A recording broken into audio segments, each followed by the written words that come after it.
will go or follow this. And therefore, if you have any queries, you can just ask at the end of the day. All right. Now I'll start sharing the screen. Mm, I couldn't share the screen because the host has disabled it. So whether I should start without sharing it?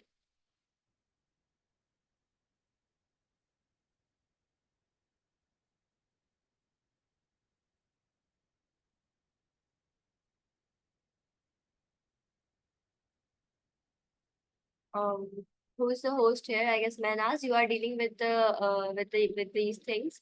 Can you confirm me that I should proceed without sharing the screen? नहीं ma'am Ratna, अब आप अगर share कर सकते हो। All right.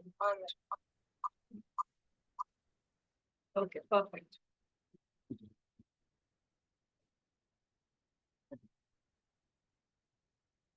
Okay, all right. The part, please tell me that you can see the screen, right? And if any time it stops, kindly address it.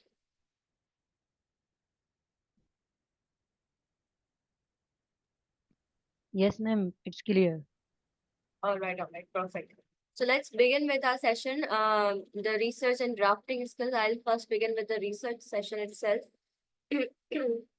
So when we started yesterday with the normal procedure of the mood boards and how to read the mood problem in itself, which was a very crucial step that I thought when I started, no one was there to you know point it out how to effectively read mood problem. So I really wanted to give it a shot that wanted to tell all you guys that this is how you should really begin by reading the mood problems. And now the next step is research, of course. When you are done reading the mood problems, then how you should begin the research, which is the very in mooting, I guess every part is a very crucial part because that all binds together this whole concept of mood boards. If one of the aspects is you are low on one of the aspects, then there's really a tough call in the mood rooms for you. So therefore, kindly try to make every aspect of the mooting, like researching, mood problem reading, and oral reading, and every other thing that just involves in the process to be very competitive, very good for you guys. Well, we'll start with the research. I will just straight out give the techniques because you all know what does research mean. I do not think that we should go in the basics, but I should just start with the and because of the time problem as well. Um, the techniques that you should must follow in mooting, which I at least follow when I was researching on very crucial issues in my time. These were some techniques that I followed, and number one is that if there are any research materials that are provided to you guys, go give them a good read, even to the extent that you should read their references as well. You should read their footnotes as well, and try to go search it out, the documents listed in the footnotes as well. To that extent, you should go and you should research about it, you should read about it. And now I understand that you cannot always read everything, and like if there's a 500 pages document, you cannot read it all, and if you will start it, you will only end up after the mood court. So therefore, there are of course techniques which you can utilize for reading such things, and effectively reading such things to you kind of extract the research as well. But do give them a read as well, because when you are inshallah, you guys all will be if someone has done Philips Jezeb, or if they are aiming it, they'll do it. They will receive the research materials. So all teams are given research materials to begin, and on a level. There's a level playing field, we can call it here, that they will get it so that all teams can begin with the same line of starting with the research. So then you have to read it, of course. And if the research materials are not provided, then what should we do? Then, as I have just as in yesterday's session, we talked about the effectively reading the mood problem. Then there was a point that we have to we have to see that what law is used in there. So if when the domestic mood problem is there, you will see that okay, this law or this particular act is based, the mood problem is premised on. Then you will go and search about that law, And if there is international, then of course you know that whether it's a Rome Statute or arbitration clauses or ICJ's other documents, right? Then you will go and search them out. So this is the very primary kind of step, very starting, beginning kind of thing. And then, of course, we have a lot of research materials. I would like to talk on that as well, that we have very different sources of materials as well. And some of them are binding and some of them are not very binding or not very considered, non-binding things, right? So number one is the conventions.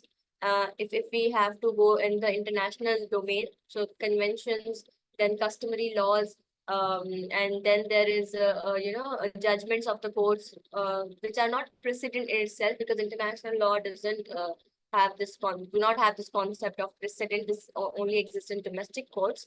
And then we have research and articles of great publications which are recognized worldwide.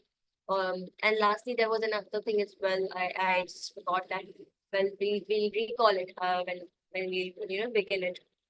So if in international context you have to see these things, and in national context you have, I guess, first of all you have judgments, and the precedent thing is there, so it's even more valuable. It's more binding.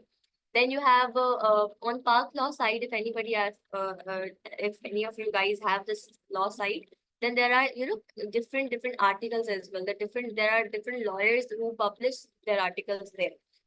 This also really helps when you are searching for such things. Or there can be law journals of universities, like Lum's Law Journal is very good. It's a very good read. You can consider that. Or there's another other website, the RSIL, which is again international.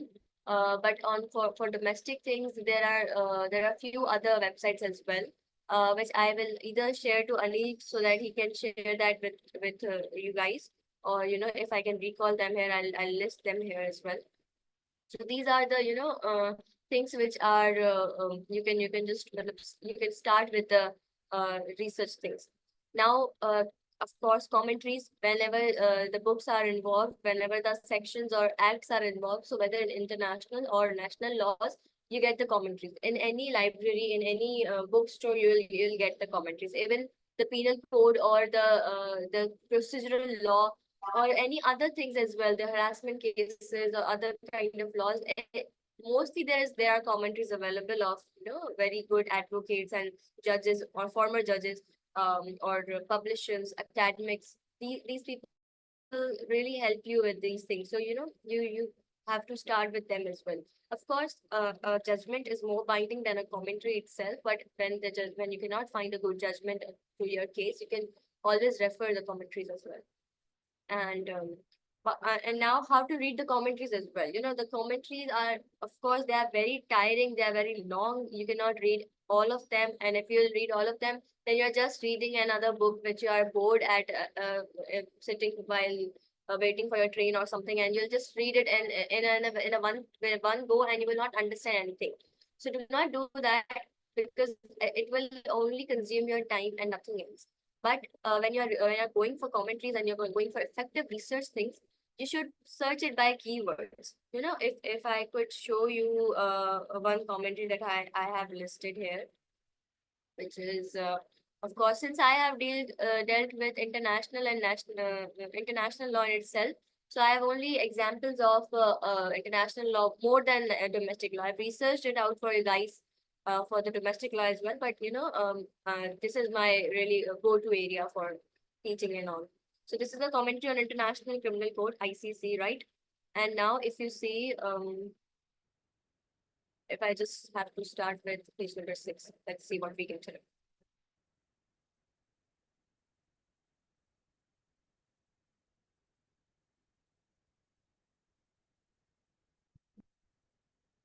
So table of contents, right? And now if I start with war crimes, of course.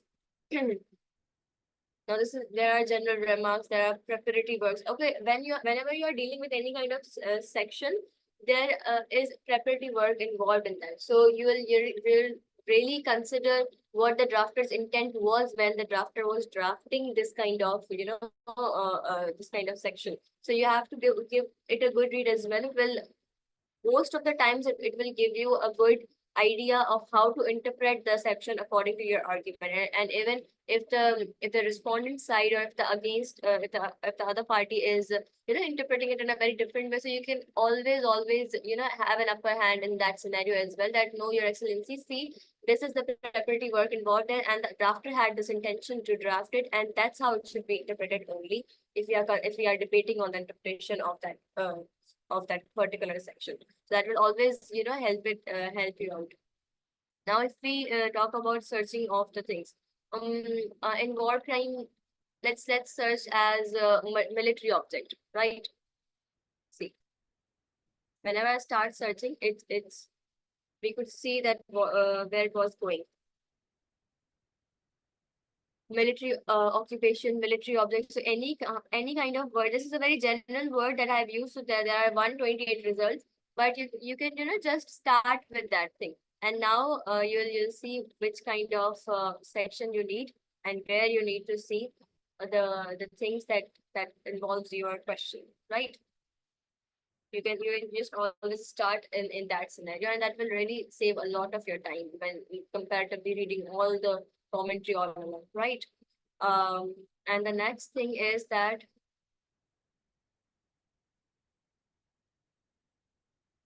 yes, any other law. Okay, if the concept of law is totally new to you, then you have to read the basics of it. Like you are starting with the ABCs itself, and it will not help you in any kind of research, but it will just give you a basic idea that what you are gonna deal with, right? So when I had a issue relating to environmental law. What I did is I started to learn about it like a first timer. Like we used to go to university, and the teacher just explained the topic, the kind of subject that we are going to study on the first day, the basis of the subject basically. And I just started with that, and make pretty notes with it, make bullet points for the subject matter as well.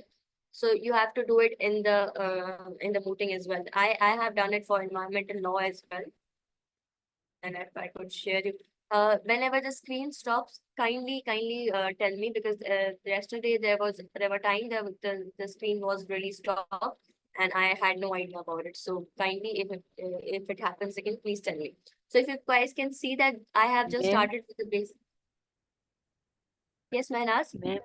Ma'am कुछ student है उनको ये visible नहीं है, ये screen share नहीं हो रही वहाँ पे, मतलब शो ऑफ नहीं हो रही। तो या तो आप दोबारा से इसको स्टार्ट करें। ओके ओके, मैं दोबारा से स्टार्ट कर देती हूँ। जी जी। हम्म,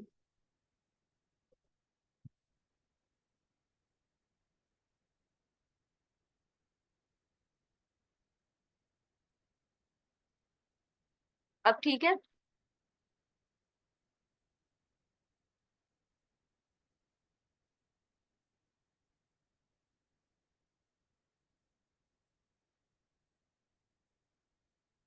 महनाज, अब मेरे ख्याल से स्क्रीन शेयर हो रही है। यस मैम, हमें स्क्रीन शेयर हो रही है, लेकिन कुछ स्टूडेंट्स जिनको नहीं हो रही थी, लेकिन अभी उनका एसएमएस आ गया है कि इनको हो रही है। ठीक है मैम, बस अब चाहिए। ओके। Okay perfect. हाँ, तो हम बेसिस ऑफ एनवायरमेंटल लॉ पे थे। Okay, so I just started with it, that what exactly the environmental law holds in, and I just write it like any other first timer will understand it, and whatever sources I got it, I just added it. The ICJ article 38 listed the sources, and then what kind of customary law in sense of environmental law have. So there were kind of principles. There were declaration, like Principle 21 of Stockholm Declaration was a convention itself, which was not signed by many parties, but it was of customary nature. It was used in many judgments and in many areas of law. And then general principles, what the environmental law has, it has a say in it.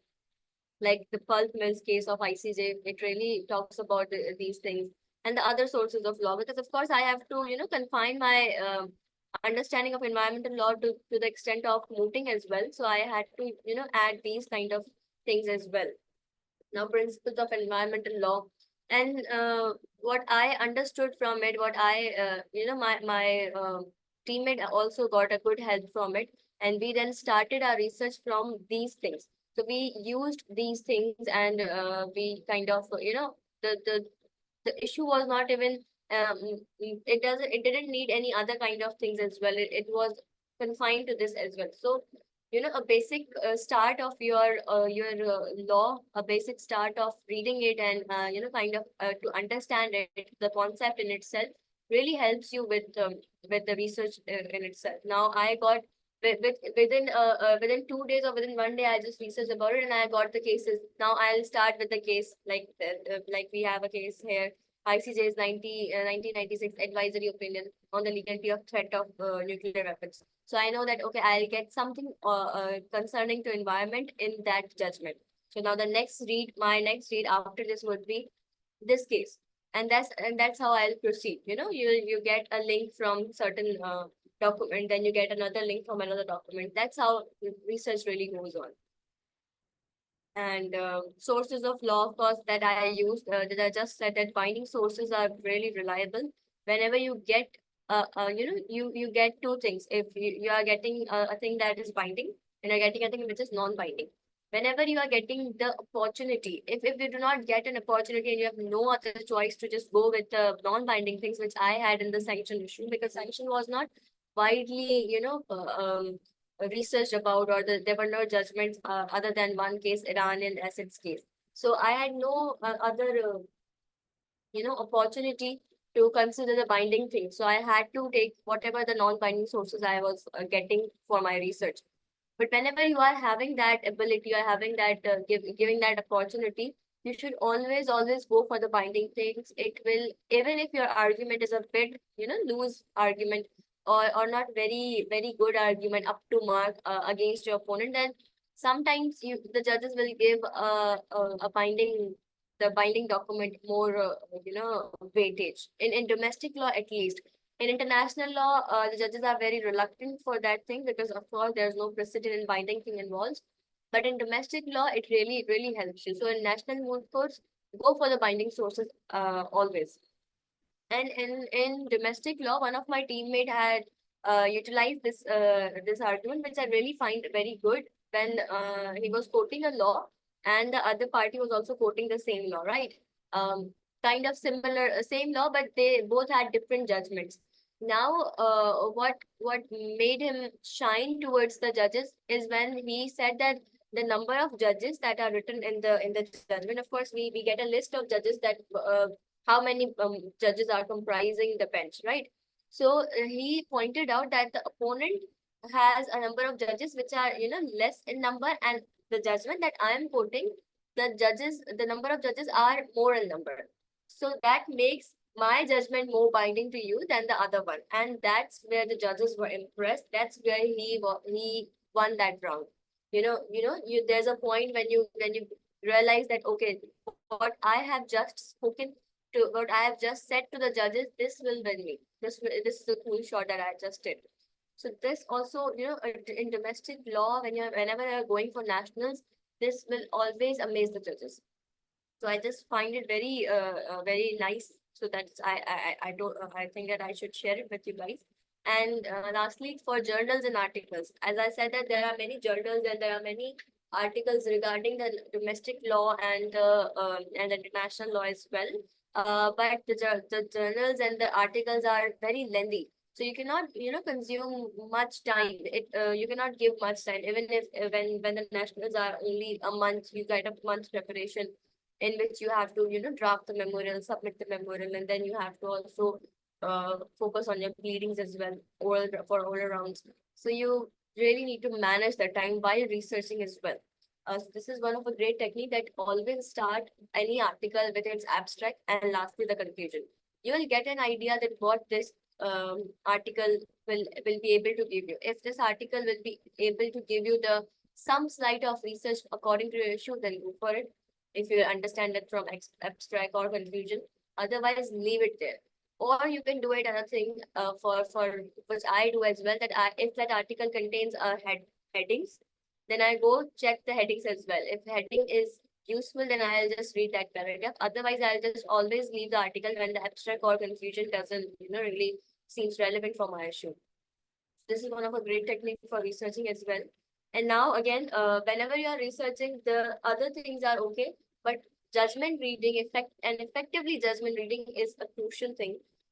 It can always save up your time. It can always, get more binding and more weightage things. So you have to really understand how to read a judgment.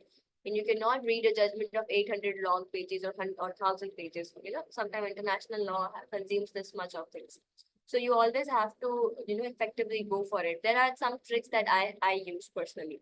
And I'll bifurcate between international and domestic court judgment because the pattern, the things which are the style of judgment is very different. Therefore, I'll start with international judgments first, which is in international courts you always see that there will be table of contents given. Even it's ICJ, even it's ICC. These both and mostly we get the input competitions of these two.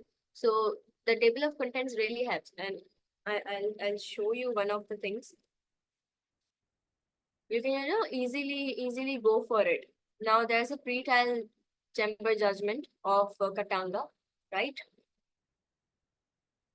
And you will see that there's a table of contents, and that is automatic. So if I have to, let's say I have to see destruction of property, I'll go for the destruction of property on page number 100, and then I'll start reading it.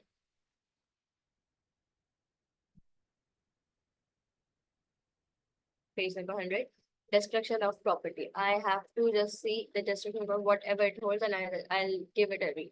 It's also very lengthy, but it's less lengthy than other things. Muhammad Umar has raised a hand.